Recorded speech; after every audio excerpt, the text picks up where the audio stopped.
Hi, I'm Ryan Barba. So I'll tell you something about me. I'm a dreamer. I'm not afraid to admit that. I go big or I go home. I always have. When I was young, growing up in Rhode Island, whenever we got a big snowfall, I'd build these huge snow forts. And I mean big. Like these things were 20 feet tall. They'd take me 10 hours to make. Once I made a snow fort that literally had an upstairs and a downstairs. It was obnoxious. The thing took so long to melt that for at least 3 weeks, we were the only house in my neighborhood that still had a pile of snow by the driveway. I've been doing Catholic youth ministry for more than 10 years now. Yeah, I'm getting up there, but me and some other youth ministers from around Massachusetts recently had an idea. What if we created an event where we got a bunch of teenagers together for a full day, 24 hours, just to do some good?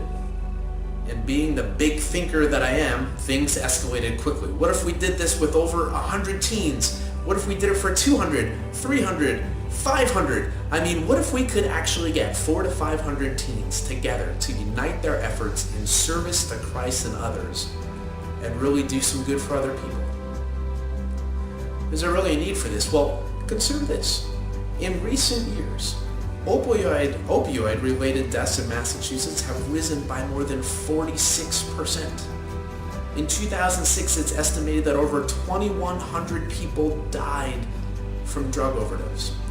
And 12% of people in Massachusetts, 11.9% to be specific, live in poverty. There are nearly 266,500 households in the United States that are called food insecure, meaning they don't know where their next meal is coming from. That's more than 1 out of 10 people living in poverty. 17% of high school students drink, smoke, or use drugs during the school day. People are hurting. People need support. They need to feel loved. They need help because these things are happening in Massachusetts. This in Massachusetts. In the United States of America, the most developed country in the world, and in one of its richest states. What are we doing about that? Well, I can tell you honestly, when I was in high school, I wasn't doing much to help anybody because I was under a lot of pressure. Pressure to get good grades, to get into college, to perform in sports. For me, it was on the tennis court. I just spent all of my time on me, on trying to succeed, on trying to plan my future, on trying to fit in. And whatever time I had left, I don't know, TV was cool. But I wasn't doing much of anything to help anybody else. I was just too busy focused on myself. And maybe you can relate to that because truth is, there's nothing wrong with paying attention to yourself, with trying to succeed, trying to do well in school, committing to extracurricular activities, trying to get into college, trying to fit in. And even watching TV, what's wrong with letting loose once in a while? But I think so many of us kind of say to ourselves, yeah, I'll give back once something else happens. You know, sure, I'll help once the summer rolls around, maybe. Or I'll give back once I finally get into college. Or, well, once I become a doctor in 10 years, then it'll be my job to help other people. I'll help them then. I'll do it once it's convenient for me, in other words. But doesn't that miss the point? I mean, what's the value of helping others if we're just doing it on our own terms, when it's easy, when it's convenient, when it doesn't require any sacrifice? I mean, imagine if Christ had taken that approach. Well, yeah, there are 5,000 people here and they're all really hungry and I could multiply these loaves and fishes over there, but you know what? I'm a little tired. I'll do it later when the summer rolls around. We never saw Christ do anything like that. We saw him go out of his way to invite and help others. We saw him sacrificing himself in fasting and, of course, on the cross. And as Catholics, we're called to follow Christ and his example. And to be honest, I think that's hard for a lot of teens and a lot of people who get too caught up in the, well, as a Catholic, here's what I need to do. Or to be Catholic, I have to believe this. And yeah, the church has its teachings, and those are important to think about. But at its core, being Catholic and being Christian means following the example of Christ and trying to help other people and trying to make the world better than you found it. Being Catholic is a response to an invitation. So this event we're creating, it's an opportunity to just respond through service. We're calling it Abide, as in abide in me from Scripture. Maybe you've heard it. It starts in the early evening of Good Friday, the day that we remember Christ's crucifixion. And the whole theme The whole idea of Abide is charity and sacrifice. And while we're designing it to have its fun parts and we want it to be motivational and inspiring and certainly positive, it's not a party.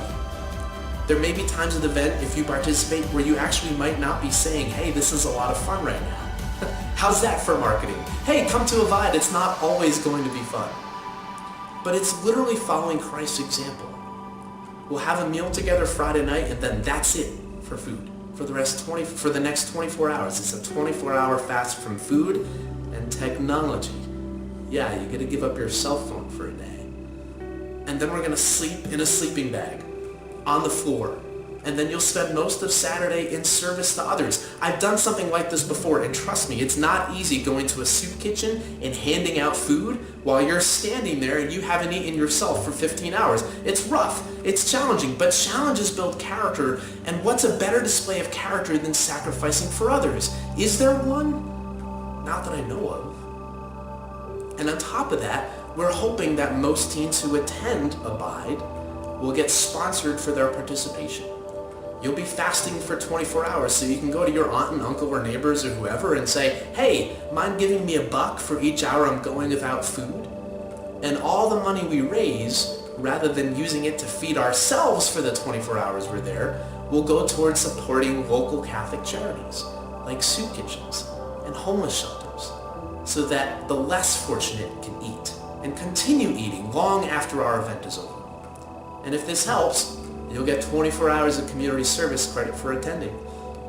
So I want to invite you to this event that we're building, Abide. It's brand new. It's literally just a group of local youth ministers and other volunteers who are trying to put something really special together. Please join us. Come give it a chance. And yes, have some fun, but also, and more importantly, give back. Stop postponing your contribution to those who really need it. Why not now? Why not now?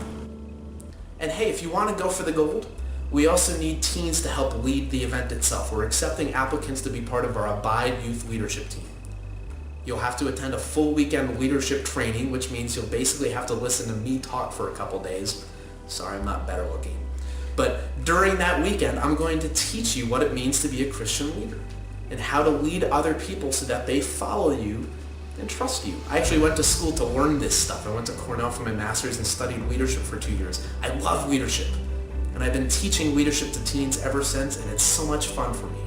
And we really need youth leaders for this event to work. So I hope you'll consider it. So check us out on our website. It's abideboston.com. You can sign up with a youth group or an organization or just as an individual. Abide will be held in Lexington, Massachusetts. Again, it starts on the evening of Good Friday, and there's a ton of additional information on the website, so go check it out, and I hope to see you on Good Friday 2018.